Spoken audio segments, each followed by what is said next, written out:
ಕೆಲವು ಪ್ರಶ್ನೆಗಳಿಗೆ ನಮ್ಮ ಮನಸ್ಸಿನಲ್ಲಿದ್ದಾಗ ವೇದಿಕೆ ಸಿಕ್ಕಿದಾಗ ಹೇಳಬೇಕಾಗುತ್ತೆ. ಕೆಲವರು ಅಭಿವೃದ್ಧಿಯ ಕೆಲಸಗಳು ಕುಂಠಿತ ಅಂತಕ್ಕಂಥ ಟೀಕೆ ಮಾಡ್ತಾರೆ. ಅಭಿವೃದ್ಧಿ ಆಗಿರ್ತಕ್ಕಂಥದ್ದೇ ಸಿದ್ದರಾಮಣ್ಣ ಬಂದ ಮೇಲೆ. ಕಳೆದ ಸಾಲಿನಲ್ಲಿ ನನಗೆ ಗೊತ್ತಿದೆ ಎಷ್ಟು ಕೋಟಿ ಸಾಲವನ್ನು 1.5 ಲಕ್ಷ ಕೋಟಿವಷ್ಟು ಸಾಲವನ್ನು ಉಳಿಸಿ ಹೋಗಿದ್ದಂಥ ಸಂದರ್ಭ ಇತ್ತು. ನಾವೇನು ದಡ್ರಲ್ಲ, ಅಂಕಿಅಂಶನ ತೆಗೆದುಕೊಂಡು ಬರಲಿ, ಅಂಥ ಸಾಲವನ್ನು ತೀರಿಸ್ತಕ್ಕಂಥ ಜವಾಬ್ದಾರಿಯು ಸಿದ್ದರಾಮಣ್ಣವರಿಗೆ ಬಂತು. ಯಾವ್ಯಾವ ಇಲಾಖೆಯಲ್ಲಿ ಎಷ್ಟೆಷ್ಟು ಲಕ್ಷ ಕೋಟಿಗಳನ್ನು ಉಳಿಸಿ ಹೋಗಿದ್ರು ಇವರು ಅಂತಕ್ಕಂಥದ್ದು. ನೀರಾವರಿ ಇಲಾಖೆ ಒಂದರಲ್ಲಿ 1 ಲಕ್ಷ ಕೋಟಿಗೂ ಅಧಿಕವಾಗಿರ್ತಕ್ಕಂಥ ಕಾಮಗಾರಿಗಳನ್ನು ಮತ್ತು ಹಣವನ್ನು ಪಾವತಿ ಮಾಡ್ತಕ್ಕಂಥದ್ದನ್ನು ಇವರು ಉಳಿಸಿ ಹೋಗಿದ್ರು. ಇವತ್ತು ಇವರು ಬಹಳ ಮಟ್ಟಿಗೆ ಮಾತನಾಡ್ತಾರೆ. ಬಜೆಟ್ ಅಂದರೆ ಏನು ಗೊತ್ತಿಲ್ಲದರೆಲ್ಲ ಮಾತಾಡೋದೆ. ಏನು ಬಜೆಟನ್ನು ಮಂಡನೆ ಮಾಡ್ತಾರೆ, ಆ ಬಜೆಟ್ನಲ್ಲಿ ಇನ್ಕಮಿಂಗು ಔಟ್ ಗೋಯಿಂಗ್ ಎಷ್ಟು ಅಂತಕ್ಕಂಥದ್ದು, ಔಟ್ ಗೋಯಿಂಗ್ ಇನ್ಕಮಿಂಗ್ ಗೊತ್ತಿಲ್ಲದವರು ಭಾಷಣ ಮಾಡ್ತಿರ್ತಾರೆ. ನಾನು ಮೊನ್ನೆ ಒಬ್ಬನ ಕೇಳಿದೆ, ಈ ರೀತಿ ಸ್ಟೇಟ್ಮೆಂಟ್ ಕೊಟ್ಟಿದ್ದೀರಲ್ರಿ, ಎಷ್ಟು ಇನ್ಕಮಿಂಗ್ ಬರ್ತಾ ಇದೆ, ಔಟ್ ಗೋಯಿಂಗ್ ಎಷ್ಟು ದಿವಸ ಹೋಗ್ತಾ ಇದೆ ಅನ್ನೋದ್ರ ಮಾಹಿತಿ ನಿಮಗಿದೆಯಾ? ಸರ್ಕಾರ ಏನೋ ಆಗೋಗ್ಬಿಟ್ಟಿದೆ ಅಂತೇಳಿ ತಪ್ಪು ದಾರಿಗೆ ಯಾಕೆ ನೀವು ತಪ್ಪು ದಾರಿಯನ್ನು ಇದು ಮಾಡ್ತಾಯಿದ್ರಿ?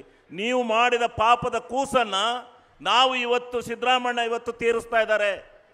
1.5 ಲಕ್ಷ ಕೋಟಿ ಹಣದ ಕಾಮಗಾರಿಗಳನ್ನು ಅಭಿವೃದ್ಧಿಯ ಅನುದಾನ ಇದನ್ನು ಏನು ನೀವು ಉಳಿಸಿ ಹೋಗಿದ್ರಿ, ಅದರ ಕಾರ್ಯಭಾರವನ್ನು ಇವತ್ತು ಅವರು ಹೊರ್ತಾ ಇದ್ದಾರೆ, ಅವರು ತೀರಿಸ್ತಾ ಇದ್ದಾರೆ. ಅದರ ಮಧ್ಯದಲ್ಲಿಯೂ ಕೂಡ ಯಾವುದೇ ಅಭಿವೃದ್ಧಿಯ ಕೆಲಸಗಳು ನಿಲ್ಲದ ರೀತಿಯಲ್ಲಿ ಪ್ರಾಮಾಣಿಕವಾಗಿರ್ತಕ್ಕಂಥ ಕೆಲಸವನ್ನು ಮಾಡ್ತಾ ಇದ್ದಾರೆ. ಇವತ್ತು ವಿದ್ಯಾರ್ಥಿ ನಿಲಯಗಳಿಗೆ ಒಂದು BCM ಇಲಾಖೆಯನ್ನು ತೆರೆದು ಸರ್ಕಾರಿ ಹಾಸ್ಟೆಲ್ಗಳನ್ನು ತೆರೆದಂಥವರು ದೇವರಾಜ ಅರಸೂರವರು. ನಾವೆಲ್ಲ ದೇವರಾಜ ಅರಸೂರವರು ತೆರೆದಂಥ ಹಾಸ್ಟೆಲ್ BCM ಹಾಸ್ಟೆಲ್ನಲ್ಲಿ ಓದಿದಂಥ ವಿದ್ಯಾರ್ಥಿಗಳು. ಅವರು 78ನೇ ಇಸ್ವಿನಲ್ಲಿ ತೆರೆದರು.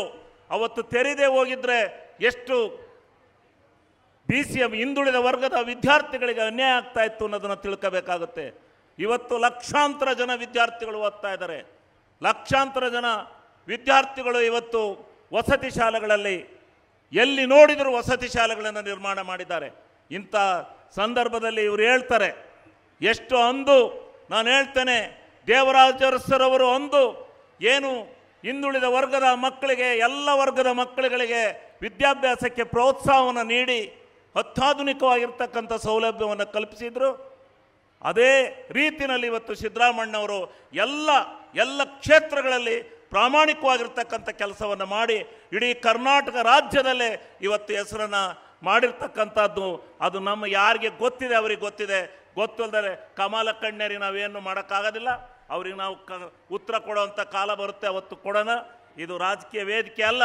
ಇಲ್ಲಾಂದ್ರೆ ಹೇಳ್ತಾ ಇದ್ದು, ನಮಗೂ ಭಾಳ ಬಾಯಿ ಕಟ್ಟಿದೆ, ದಿವಸ ನೋಡೋಕ್ಕಾಗೋದಿಲ್ಲ, ಸುಳ್ಳೆ ನಾವು ಒಂಚೂರು ತಿಳ್ಕೊಂಡಿದ್ವಿ. ನಾವು ತಿಳ್ಕೊಂಡು ಈ ರಾಜ್ಯದ ಹಣಕಾಸಿನ ಸ್ಥಿತಿಗತಿ ಹೇಗಿದೆ ಅಂತಕ್ಕಂಥದ್ದು ನಮಗೂ ಗೊತ್ತಿದೆ. ಇವರು ಬರೀ ಬಂಗ್ಲೆ ಹೊಡೆಯತಕ್ಕಂಥದ್ದಲ್ಲ, ಉತ್ತಮವಾದಂಥ ಆಡಳಿತವನ್ನು ಕೊಡ್ತಾ ಇದ್ದಾರೆ, ದಕ್ಷವಾದಂಥ ಆಡಳಿತವನ್ನು ಕೊಡ್ತಾ ಇದ್ದಾರೆ. ನಾನು ಮೈಸೂರಿನ ಜನತೆಗೆ ಹೇಳ್ತೇನೆ, 2 ಜನ ಮುಖ್ಯಮಂತ್ರಿಗಳನ್ನು ಪಡೆದರೆ ಅಂದು ದೇವರಾಜ ಅರಸರವರು ಈ ರಾಜ್ಯದಲ್ಲಿ ಅತ್ಯುತ್ತಮವಾಗಿರ್ತಕ್ಕಂಥ ಆಡಳಿತವನ್ನು, ಎಲ್ಲ ಶೋಷಿತ ವರ್ಗಗಳ ಧ್ವನಿಯಾಗಿದ್ದರು. ಅದೇ ರೀತಿ ಇವತ್ತು ಕೂಡ ಸಿದ್ದರಾಮಣ್ಣವರು ಇಡೀ ರಾಜ್ಯದ ಶೋಷಿತ ವರ್ಗಗಳ ಧ್ವನಿಯಾಗಿ ಈ ಸಕಲ ಎಲ್ಲ ಕೆಲಸ ಕಾರ್ಯಗಳನ್ನು ಮಾಡ್ತಕ್ಕಂಥ ಪ್ರಬುದ್ಧತೆಯನ್ನು ಹೊಂದಿದ್ದಾರೆ.